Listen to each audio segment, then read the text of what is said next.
Welcome to another video. You've got Mr. Everything English, and today we are talking about paragraphing. Everything education. Tuition for maths, English and science. Now guys, I've heard this and I've read this in my comment section for a very long time. Sir, my teacher said, if I listen to you, I am doomed and I will die because the exam board will kill me. Sir, my teacher told me that if I don't do what they say, I am going to be put in prison for a lifetime. Sir, my teacher told me that if I don't follow their paragraph structure, then I will have to chop off both of my legs, chop off both of my arms, and live a life of agony and despair. Guys, what am I talking about today? Today, I am talking about how to write a paragraph. And I believe that the way I teach writing a paragraph is the best way of writing a paragraph. That doesn't mean you will fail or that you will die or that you will get killed if you don't do as I say. There are many ways to pass an exam, but I believe I have the best way. And I think over the last couple of years, I've proven that. There's been hundreds of thousands, not 30 students, not 50, but literally hundreds of thousands of students who've used this method, and they come out every single year with amazing, beautiful grades. Now, what is the method I teach? What paragraph structure do I use? I use pretzel, P-R-T-E-Z-E-N-L. Now, pretzel stands for point, reference, technique, effect, zoom, effect, and link. And this method works for both English language and English literature. Now, if you notice, pretzel does not have a section designated and fully committed to just context. Now, why is that? There's a method behind that.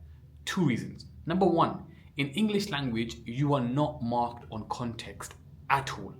And when it comes to English literature, in any given essay, so for example, on Macbeth, Inspector Calls, Christmas Carol, and so on, AO3 context is only worth 20% of the marks.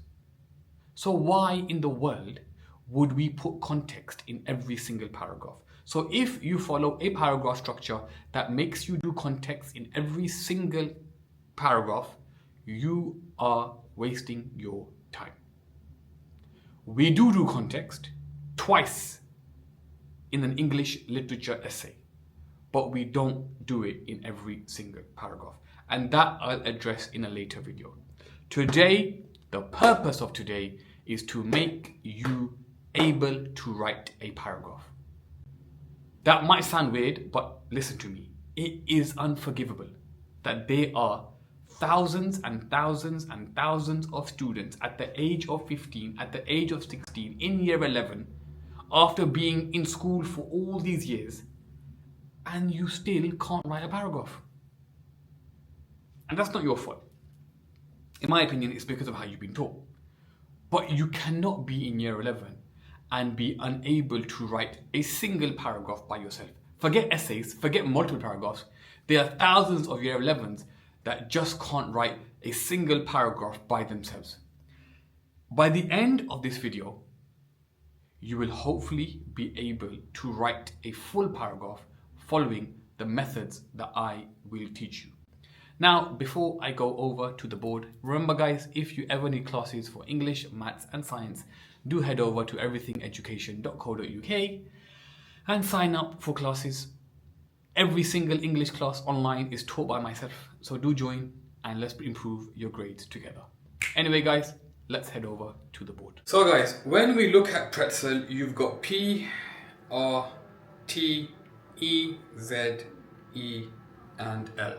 That is what pretzel stands for. And yes, that is how you spell it. Please don't say to me, sir, you're spelling it wrong, because this is not the pretzel you eat. This is the pretzel you write. Now, what does pretzel stand for, guys? You've got your point, you've got your reference. Now guys, please do make these notes at home. You've got your technique, you've got your effect, your zoom, your effect, and your link. That is what a pretzel paragraph stands for.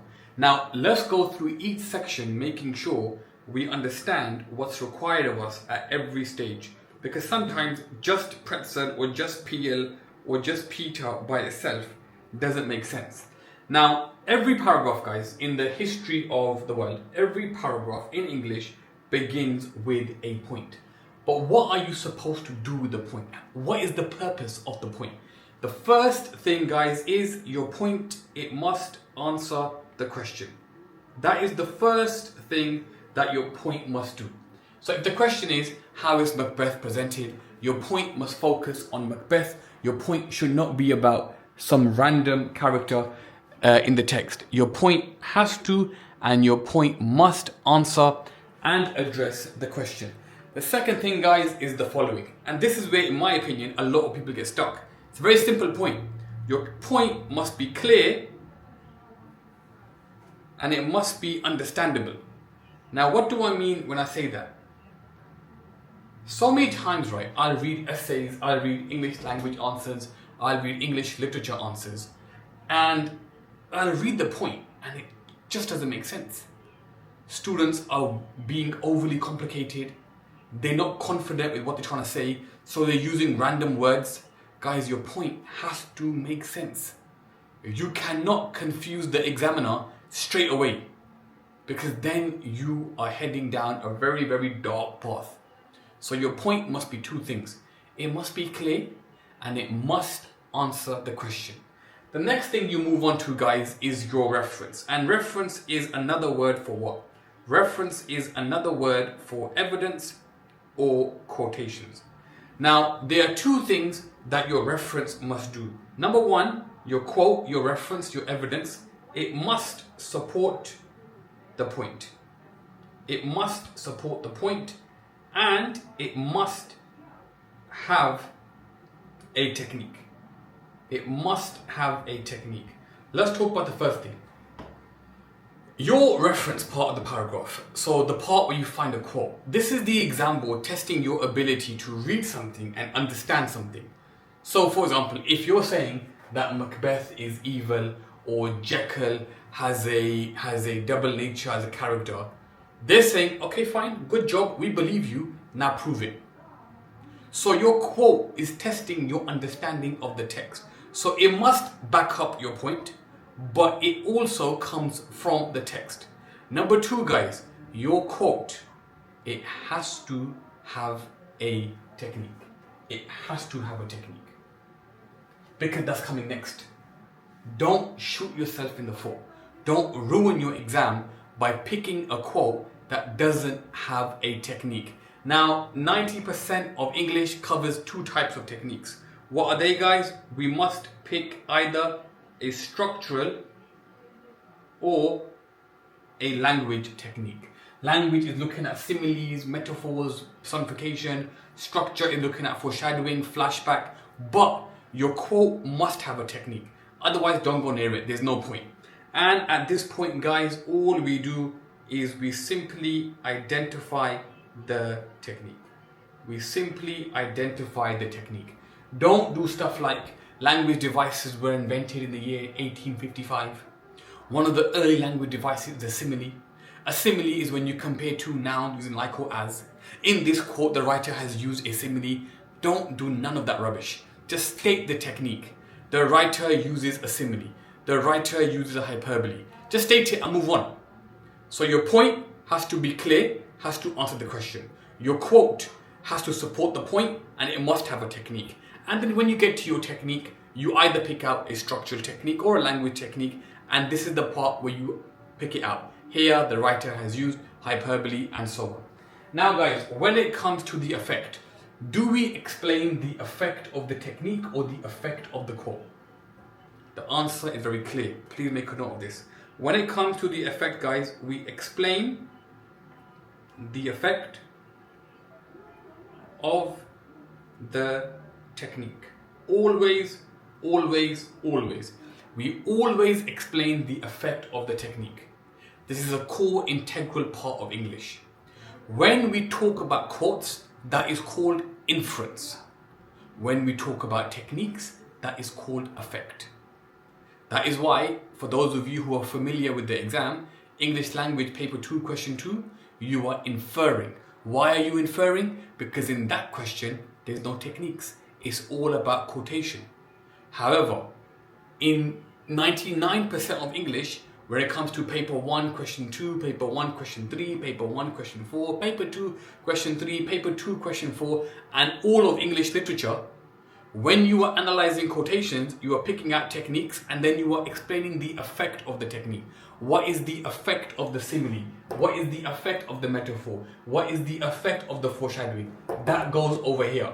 Now, I know effect is hard. I'm going to go over how to explain the effect in a different video. But for now, all you must try to do is explain the effect of the technique. Think about why did, I don't know, take a simile. If two nouns are being compared, why is this person being compared to that? Why is John being compared to a cheetah, for example? You have to think about why that technique is doing what it is. Then we zoom in. Now guys, when we zoom in, we don't pick another quote, because that's basically a new paragraph. When we zoom in, we go for depth, we go for detail, we go for grade 9. So when we zoom in, what we do is we go back to the original quote, meaning we go back to the quote that we picked out over here. And when we go back to this quote, we select another technique or a word. Now please listen very carefully. When I say we pick another technique, that's pretty straightforward. You pick another language device or a structural device based upon the question. But when we pick another word, so let's say you zoom into a word, please do not call it a word. Identify the word class. So say the writer uses the adjective or the verb or the adverb or the noun, but pick out the word class. I don't want anyone here using the word in their writing when they're doing the paragraph. So for the zoom, we go back to the quote, we pick either another technique or we zoom in to a specific word. But remember guys, this is all still building. So when we zoom in, we extend our writing. Don't just start a brand new random point. Your zooming in should be building upon whatever you said over here. So for example, if you said that Macbeth is an evil man, you must zoom into the word in the quote that shows him as being the most evil. And that's what you zoom into. Then we do what we did earlier guys. We explain the effect of the technique or the chosen word. Once that's done guys, we are now at the end of our paragraph. And how do we end our paragraph guys? We always end our paragraph by linking back to the point. Now why do we link back to the point? The reason guys we link back to the point is because this is our waffle check. By linking back to the point, we're making sure that we haven't got off task. If you get to the end of your paragraph and you can't refer back to your point, then you've probably gone off task. The purpose of that guys is to make sure that we haven't waffled, is to make sure that we haven't gone off task. But that there guys is how you structure a basic pretzel paragraph. Now, I don't want to end the video here. I want to go full. I want to go all the way. I want to show you how to plan and how to write a pretzel paragraph. And we're going to use this extract as the stimulus. Now this extract guys, it reads as follows. Can you guys see that? Yes you can. It says, how does the writer use language here to describe the effect of the weather? How does the writer use language here to describe the effect of the weather? Now the quote that I'm going to use is, I'll use this one here. I'll use the quote that says, the whole body of the coach trembled and swayed. So what do? The first thing I do is where it says reference, I write down the whole body of the coach trembled and swayed. I've now chosen my point. Sorry, I've now chosen my reference. I've now chosen my quote. Now, what's my point here? My point here is that this presents the weather as being strong and powerful. So my point is that the weather is strong and powerful. My quote is that the body of the whole coach trembled and swayed. Now, has this got a technique? Yes. The technique that I'm going to use initially is the technique of personification, because it's giving the coach a human feature. Now, when it speaks about a coach here, it's speaking about the carriage that is moving with the horses. And it's talking about how the carriage is shaking and trembling because the weather is so powerful. And this is personification. Now, what's the effect of this? Number one, maybe I could talk about, it shows how this carriage is almost intimidated. It's almost afraid of this weather condition. Number two, guys, it links to an idea that danger is on the horizon. And number three, maybe it reinforces the power. It reinforces the force of the wind. Now, what shall I zoom into? The whole body of the coach trembled and swayed. The whole body of the coach trembled and swayed. Now, I'm not going to zoom in to the word trembled. The reason I'm not going to zoom into the word tremble is because that's my personification. And if I zoom into trembled over here, I'm in danger of repeating myself. And that's when waffle begins. So I've got a clear point, clear quote, clear technique, some effect. Now, what can I zoom into to build my argument that the weather is powerful without repeating what I've said earlier? The whole body of the coach trembled and swayed. I'm going to zoom in to the word whole, an adjective. Now, what is the effect? Earlier I gave 3 effects, this time let's go for 2. I'm going to make a first point that there is no safety. There's not a single part of this coach, of this carriage that is safe. And this then reinforces and it builds on not only how violent the weather is, but how merciless it is. It doesn't hold back. And my link is going to be, therefore, as you can see, the weather is extremely strong and powerful. Now, there is my basic overall structure when it comes to planning a pretzel paragraph. Remember, guys, at the moment, we haven't even written the paragraph. This is just the plan. Now, let's do a quick recap. Pretzel is point, reference, technique, effect, zoom, effect, link.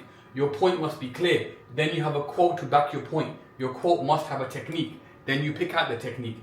Explain the effect of the technique. When you zoom in, you go back to the quote, pick out a word or a technique. Explain the effect, and then you link everything back to the point. How does this look like in practice? Here we have it over here.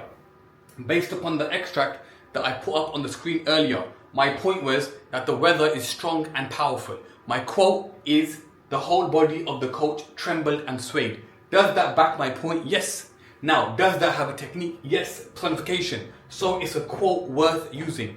Now, what's the effect of the personification? Trembling and swaying shows fear, danger, and reinforces the power. Now, when I zoom in, I'm not going to zoom into that because that's my personification. So when I zoom in, I pick a word. I pick the word whole, the adjective whole. But I have to build upon the effect. The adjective whole shows, again, how powerful the weather is. But it shows how merciless it is and how there's no safety for these people. And I link it at the end. Therefore, as you can see, it is very clear that the weather is strong and powerful. There is a clear pretzel paragraph planned. Before you can write any paragraph, you have to be able to independently do this. Without the help of a teacher, without anybody guiding you, you should be able to put any given extract in front of you, read the question, and as a minimum, you should be able to plan like this. That makes sense. Now let's move on to writing out a pretzel paragraph based upon this structure. I'm going to do it step by step just so you can see the thought process. Now, at the moment, I'm not going to write out the world's most detailed paragraph. I just want you to be able to structure a paragraph throughout. So let's begin, guys. With my point, I would say in source A, the weather is presented as strong and powerful. Now, that kind of point works for English language. This kind of point wouldn't work for English literature. In English literature, our point would have to be a lot more detailed. But for now, let's just run with this, because in a later video, I'll adapt this to fully fit English literature. As I said, for now, I just want you guys to be able to structure a paragraph.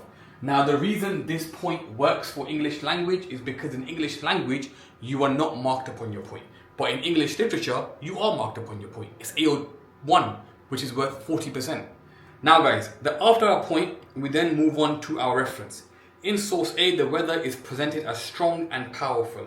This is clearly evident when we learn how the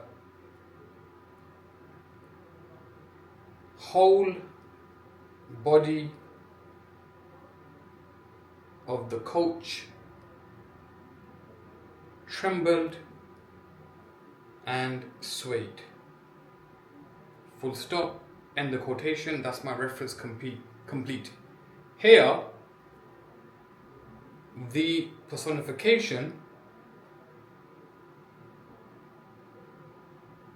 illustrates, and there's my technique complete. Point, reference, technique done. Nice and easy, not confusing. The examiner isn't scratching their head thinking, what is this guy on about? It makes sense throughout. Now, you cannot mess up that part of the paragraph. Where we're moving on to now is the effect. Now, the effect is where the work begins. The effect is where I'll forgive you if you make a mistake. Because this is where we're gonna be using our brains and we're gonna be thinking. But a lot of students, guys, they ruin the paragraph over here. This should be nice and clear. In source A, the weather is presented as being strong and powerful. This can be seen when we learn how the whole body of the coach trembled and swayed. Here, the use of personification illustrates. Nice and easy. A beautiful setup. Now, something I didn't mention earlier that I want to mention now is always, please, do not make your quote spawn out of nowhere. There are some students out there who literally will do their point and then kaboom, out of nowhere, they'll put in the quote. Always introduce the quote. This is clearly seen. This is evident. Always introduce the evidence. Okay, point done, reference done, technique done. Now we're going to sit and focus on the effect. When it comes to the effect, let's have a look at what I've written. The personification illustrates how the coach is no match for the weather. The coach is unable to compete and fulfill its purpose. Instead, the coach, like his passengers, appears to be afraid of the weather, awaiting the final dangerous blow which may lead to its destruction. Effect done. Just want to mention one thing. As you can see, this is now the biggest chunk of the paragraph. The next step, guys, is we zoom in. This is further seen via the adjective whole. That is my zoom complete.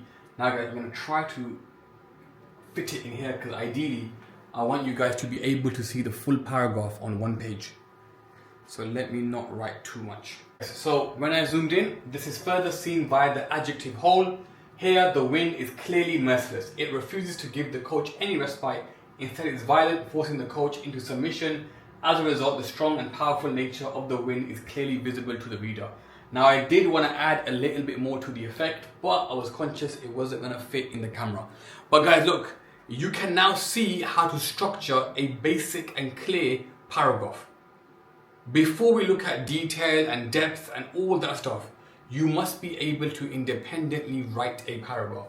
So the first steps of writing a paragraph are the ones behind me on the board.